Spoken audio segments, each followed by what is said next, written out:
लालू ने चुनाव से पहले बनाई नई रणनीति, तेजस्वी ने भी संजोए नए सपने। नमस्कार, कैपिटल टीवी बिहार देख रहे हैं आप। मैं हूं आपके साथ हर्ष भारद्वाज। लालू प्रसाद यादव ने नई रणनीति बनाना शुरू कर दिया है, क्योंकि लालू प्रसाद यादव ये समझ गए हैं कि एनडीए के सामने अब उनकी एक नहीं चलने वाली। ऐसे में लालू प्रसाद यादव की क्या है रणनीति और क्या उस रणनीति में लालू प्रसाद यादव कामयाब हो पाएंगे, आज इसका जवाब हम आपको देंगे। दरअसल नीतीश कुमार ने अपने 20 साल के शासनकाल में कभी जाति धर्म के आधार पर काम नहीं किया। दूसरे कारणों से उनकी आलोचना हो सकती है, पर इस मामले में तो कतई नहीं। बिहार की नई नवेली पार्टी जनसुराज के सूत्रधार प्रशांत किशोर ने भी बिना किसी भेदभाव के सबको साथ लेकर चलने का संकल्प लिया है।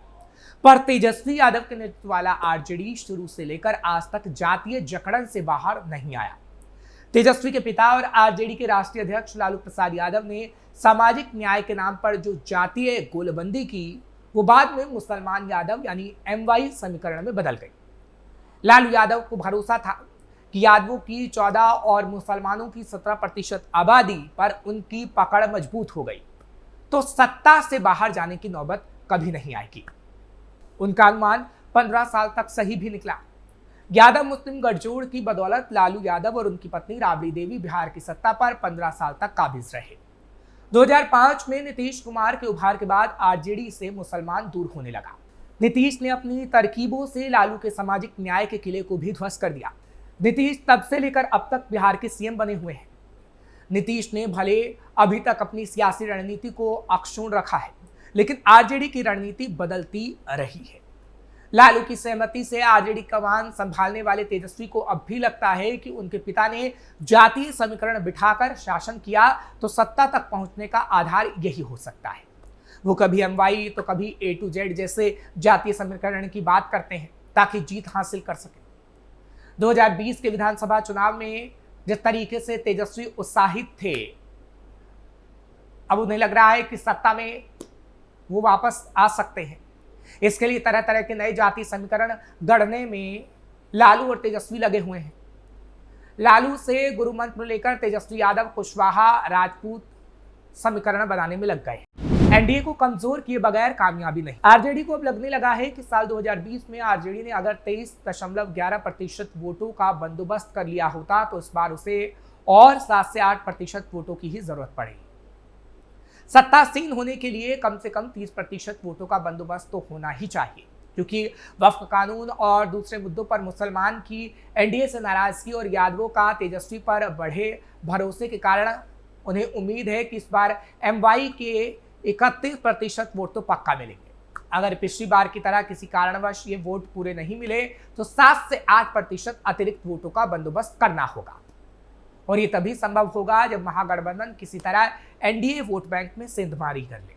यही वजह है कि तेजस्वी एनडीए के पारंपरिक वोटर यानी दलितों पर डोरे डालने में लगे हुए हैं। कुशवाहा समाज को अपना हितैषी बता रहे हैं। लोकसभा चुनाव में कुशवाहा समाज पर उनका दांव सटीक बैठा था। सवर्णों को भी साधने की कोशिश हो रही है। राजपूतों को आरजेडी अपना बनाने के लिए कोई कसर नहीं छोड़ना चाहती। भूमिहार समाज को भी साधने की तेजस्वी कोशिश कर रहे हैं। अदन सिंह के परिवार के अलग होने के बाद जेडीयू की तरह कोई कद्दावर नेता आरजेडी के पास नहीं है। ब्राह्मणों के नाम पर राज्यसभा के सदस्य मनोज झा का चेहरा आरजेडी के साथ है और कोई चेहरा आरजेडी के साथ नजर नहीं आता। पहले कुशवाहा समाज में लालू ने लगाई सेंध। साल 2024 का लोकसभा चुनाव याद कीजिए, जब एनडीए और इंडिया ब्लॉक की पार्टियों ने कुल 11 कुशवाहा उम्मीदवार को टिकट दिया था। इंडिया ब्लॉक में आरजेडी ने 3 कुशवाहा को टिकट दिया था। इसके अलावा वीआईपी, कांग्रेस, CPM और CPI-ML ने एक कुशवाहा कैंडिडेट मैदान में उतारे। एनडीए ने 4 तो महागठबंधन ने 7 कुशवाहा उम्मीदवार को टिकट दिया। इतना ही नहीं, आरजेडी ने जीतने वाले अपने कुशवाहा उम्मीदवार अभय को लोकसभा में दल का नेता भी बना दिया। आमतौर पर कुर्मी कोयरी जाति के लोगों को मिलाकर बने लवकुश समीकरण वाले वोट एनडीए को ही जाते थे, पर लोकसभा में कुशवाहा वोटों का ध्रुवीकरण इंडिया ब्लॉक के पक्ष में हो गया। ये लालू यादव का नया जातीय समीकरण ही था। इसके सफल होने के बाद ही ये माना जा रहा था कि विधानसभा चुनाव में भी ये प्रयोग लालू जरूर दोहराएंगे। हाल ही में समस्तीपुर में कुशवाहा समाज के सम्मेलन में तेजस्वी जिस तरह अपनापन दिखा रहे थे, उससे तो ये बात पक्की हो गई है कि विधानसभा चुनाव में भी कुशवाहा उम्मीदवारों पर महागठबंधन दांव आजमाएगा।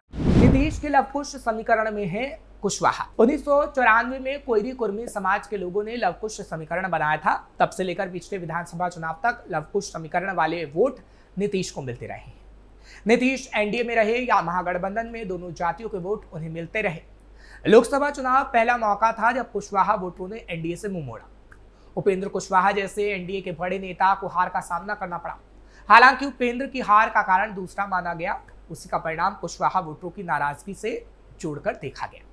हालांकि एनडीए में उपेंद्र कुशवाहा और सम्राट चौधरी जैसे बड़े कद के नेता मौजूद हैं, फिर भी कुशवाहा वोटरों पर उनका जादू नहीं चला।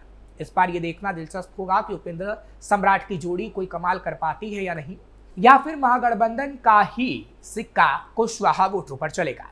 अब राजपूत वोटरों पर लालू की नजर। आरजेडी के साथ कभी बड़े कद के राजपूत नेता जुड़े हुए थे। एक समय था जब रघुवंश प्रसाद सिंह तो रहे नहीं, प्रभुनाथ सिंह जेल में ही हैं। अब तो उनका परिवार भी आरजेडी से अलग हो चुका है। जगदानंद सिंह उम्र के आगे अब मजबूर हैं। ले देकर सुधाकर और सुनील सिंह ही आरजेडी में बड़े कद के नेता बचे हैं। सुधाकर सिंह आरजेडी के पूर्व प्रदेश अध्यक्ष जगदानंद सिंह के बेटे हैं। इस बार उन्होंने सांसदीय का चुनाव जीता है। वो तब चर्चा में आए थे जब बिहार सरकार में उनका मंत्री पद घपले घोटाले के आरोप में नीतीश कुमार ने छीन लिया था। खूब हंगामा मचा। तब नीतीश आरजेडी के साथ सरकार चला रहे थे। बेटे का मंत्री पद जाने और आरजेडी की इस चुप्पी से खफा जगदानंद सिंह तो कोप भवन में ही चले गए थे। तब भी उनके इस्तीफे की अफवाह उड़ी थी। एमएलसी सुनील कुमार सिंह अपने को राबड़ी देवी का मुंह बोला भाई बताते हैं। लालू परिवार में उनकी स्वीकार्यता भी तेजस्वी यादव के मामा के रूप में है। सुनील अभी आरजेडी कोटे से एमएलसी हैं।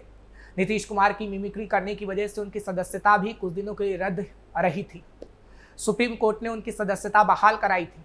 इन नेताओं की आरजेडी में मौजूदगी तो है, लेकिन वो उस कद के नहीं है जैसे रघुवंश प्रसाद सिंह और प्रभुनाथ सिंह थे। इसके बावजूद आरजेडी इस कोशिश में है कि राजपूत वोटरों को भी फिर से अपने साथ जोड़ा जाए। राजपूत वोटर फिलहाल एनडीए के पाले में माने जाते हैं, जिसे लालू प्रसाद यादव अपने पाले में लाने की कोशिश कर रहे हैं। बीजेपी के बाद आरजेडी से सर्वाधिक राजपूत एमएलए। पिछली बार विधानसभा चुनाव में 28 राजपूत विधायक चुनकर आए थे। 15 राजपूत विधायकों के साथ बीजेपी टॉप पर थी। राजपूत विधायकों के मामले में आरजेडी दूसरे नंबर पर था। उसके 7 विधायक जीते थे। एनडीए की बात करें तो जेडीयू से 2 और बीजेपी के 15 राजपूत विधायक बने थे। महागठबंधन में आरजेडी से 7, कांग्रेस से 1, वीआईपी से 2 और एक निर्दलीय शामिल था। बाद में वीआईपी से जीते दोनों विधायकों को बीजेपी ने झटक लिया। वीआईपी से जीतने वाले दोनों विधायकों ने बीजेपी का दामन थाम लिया। इस तरह बीजेपी के पास 17 राजपूत विधायक हो गए।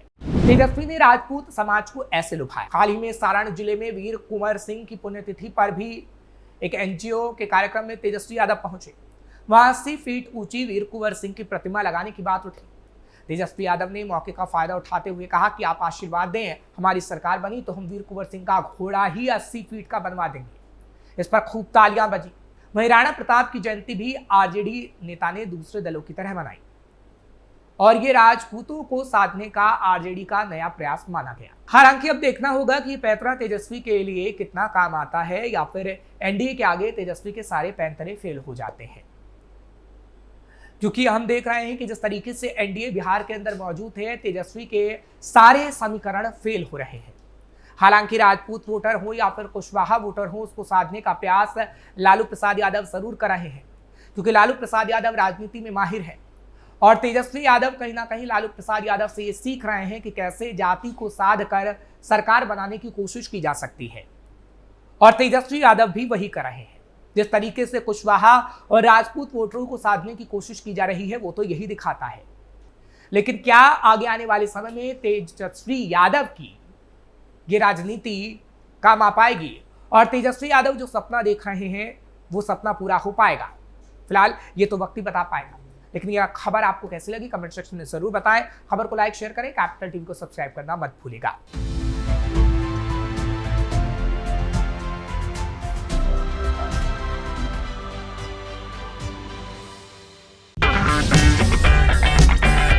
अगर आपको हमारा वीडियो पसंद आया हो तो इसे लाइक करें, हमारे चैनल को सब्सक्राइब करें और हाँ, बेल आइकन दबाना ना भूलें ताकि आप तक हमारे वीडियो की नोटिफिकेशन पहुंचती रहे। आप अपना सुझाव हमें कमेंट बॉक्स में दे सकते हैं। हमारे साथ जुड़ने के लिए शुक्रिया।